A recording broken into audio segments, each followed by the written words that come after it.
Assalamualaikum warahmatullahi wabarakatuh. Selamat siang, salam sejahtera untuk kita semua. Saya Dr. Niko, Direktur RSUD Ampana, Kabupaten Tojo Una-Una, Sulawesi Tengah.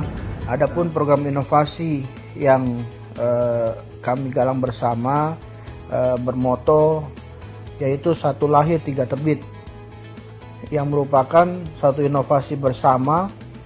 Konsep yang sebelumnya pasien bayi baru lahir di rumah sakit yang tidak memiliki identitas kartu CKN sekarang wajib memiliki identitas kependudukan untuk bisa diterbitkan jaminan. Alhamdulillah kami sebagai masyarakat kecil merasa terbantu adanya BPJS.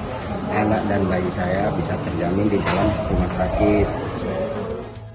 Bagi kami, pemerintah daerah dalam hal ini Dinas Kependudukan dan Pencatatan Sipil dapat membantu untuk proses mendapatkan NIK dari bayi baru lahir, sehingga meminimalisir bayi yang baru lahir tidak mendapatkan NIK dikarenakan kurang pemahaman dan keinginan dari keluarga peserta untuk mengurus data identitas nomor induk kartu keluarga.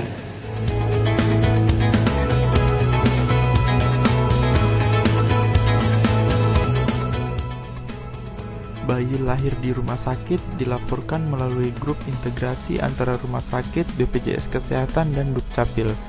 Kemudian, petugas rumah sakit melakukan penginputan data kelahiran bayi melalui Google Form untuk penerbitan NIK. Dinas Dukcapil melakukan pembuatan NIK berdasarkan tarikan data Google Form.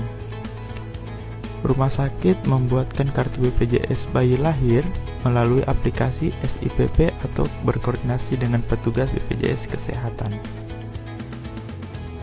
Satu lahir tiga terbit ini suatu sistem yang saling bekerja sama antara BPJS Kesehatan dengan Disdukcapil dan rumah sakit.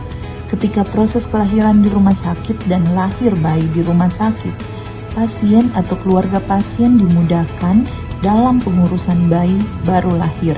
Tiga kemudahan yang didapat bayi baru lahir yaitu NIK, kartu BPJS Kesehatan, dan surat eligibilitas peserta dalam penjaminan bayi baru lahir di rumah sakit.